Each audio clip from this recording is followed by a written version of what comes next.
était une fois Henri, un enfant des bords de Loire, qui avait grandi en regardant passer les grands et beaux bateaux de bois. Il rêvait sur la berge d'être un jour prochain marinier au grand cœur, un de ces fiers capitaines portant haut le chapeau au large bord, à moins qu'il ne devienne humble gabier perché dans le mât ou sur le pont à scruter la grande voile carrée. Mais pauvre de lui, il n'était que fils d'un artisan conteur. On n'échappait pas facilement à sa destinée en ce temps-là. Les fils de mariniers, pour peu qu'ils aient la fibre de la rivière, devenaient à leur tour coursiers sur la Loire. Les fils de pêcheurs prenaient le relais et barraient la rivière de leurs grands filets de barrage. Les filles, quant à elles, en ce temps-là, n'entraient pas souvent en ligne de compte, et c'est bien regrettable. Mais ceci est une autre histoire qui n'a pas fini de se dévider en bien des contrées. Revenons à notre petit gars aux yeux brillants quand il se tournait vers Dame Ligère. Il était là sur la rive rêveur, il avait le cœur battant et des histoires plein la tête. Il s'imaginait luttant contre les flots, brisant la glace, franchissant des passes délicates. Il se voyait à la manœuvre ou bien s'inventait des exploits magnifiques qui avaient toujours lieu sur l'eau. Son père le regardait en souriant. Lui savait que son fils mettait dans sa gibecière à mémoire bien des récits qu'il utiliserait plus tard. Il serait conteur de Loire, une autre facette du métier. Lui qui donnait dans les récits de sa Touraine natale ne voyait pas d'un mauvais œil cette petite entorse à la tradition familiale. Mais l'enfant ne voulait pas croire à sa destinée bavarde. C'est l'aventure qu'il désirait plus que tout au monde. Il n'en démordait pas. Et bien qu'il n'eût jamais mis les pieds sur un de ces beaux bateaux, il était persuadé que son tour viendrait, que la chance lui offrirait ce bonheur merveilleux. Quand on court après sa destinée, elle finit immanquablement par croiser votre chemin. Ce jour vint, alors que l'enfant était devenu un grand adolescent solide, un capitaine très connu dans la région pour son habileté tout autant que pour ses exigences, voulut recruter un équipage. Il procéda d'une étrange manière pour l'époque, qui ne surprendrait plus personne de nos jours. Le capitaine rédigea un écriteau et demanda aux crieurs de la contrée de le lire sur les places des villages. De partout, dans ce petit secteur de notre Val, on put entendre alors ce curieux message.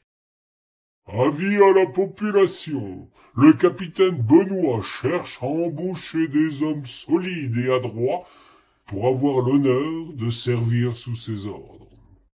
Le métier est rude, les appointements conséquents. Pour mériter cet honneur, il faudra parcourir à la seule force de la Bourde un trajet aller-retour entre Loire et Allier. Henri devina que sa chance était venue. Il s'inscrivit à l'aventure, sans se soucier de son inexpérience et du peu de candidats qui se lançaient dans l'aventure. Il eût été plus sage, il comprit qu'il y avait là grand danger. Tant ce Benoît était capitaine pointilleux en matière de navigation, aux attentes d'une incroyable précision. Henri se retrouva un beau matin de décembre sur une frêle plate, avec une bourde pour tout viatique. Quelques hommes au visage buriné et aux mains habituées à la besogne se tenaient prêts à ses côtés, chacun dans une petite embarcation. Le parcours était redoutable, les pièges nombreux sur la route et le courant particulièrement violent en cette période hivernale. Henri avait la foi qui pense soulever des montagnes, et il croyait en sa bonne étoile. Le départ fut donné, les hommes plus habiles que lui filèrent bien plus vite. Il ne s'agissait pas d'arriver le premier, il suffisait de réussir l'épreuve pour être embauché. Henri ne s'affola pas et continua tant bien que mal son chemin.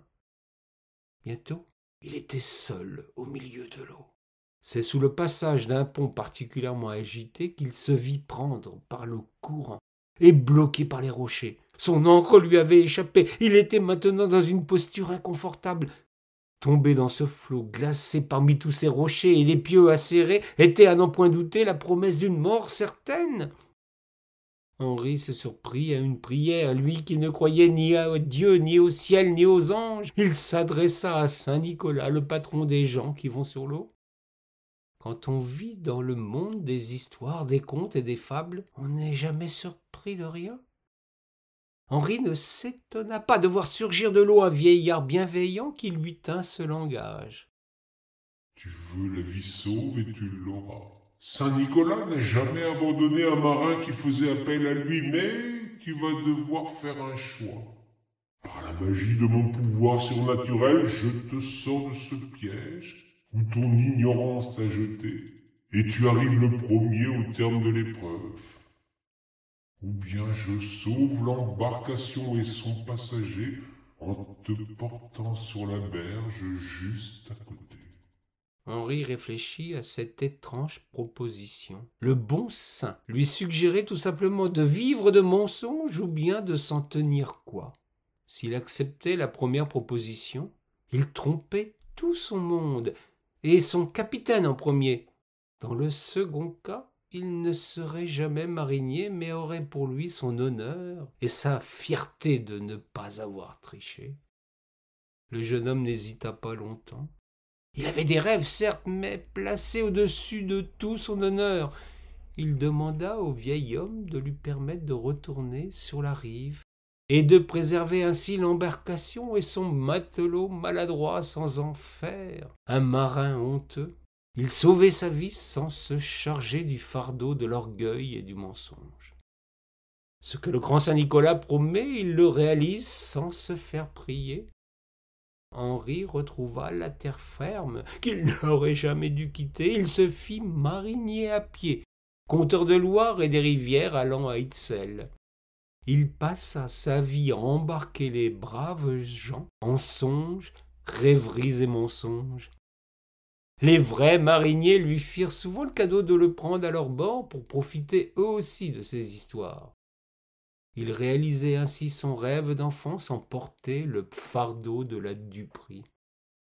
Il faut faire ce qu'on doit et ne pas vouloir décrocher la lune. C'est la morale de cette histoire. Se connaître soi-même est la plus grande des sagesses. Pour forcer son destin, il faut avoir en main les raisons de le faire. Attendre de la chance ou bien de la divine providence des miracles n'est sans doute pas la bonne manière de se regarder en face. Des ports vers d'autres rivages,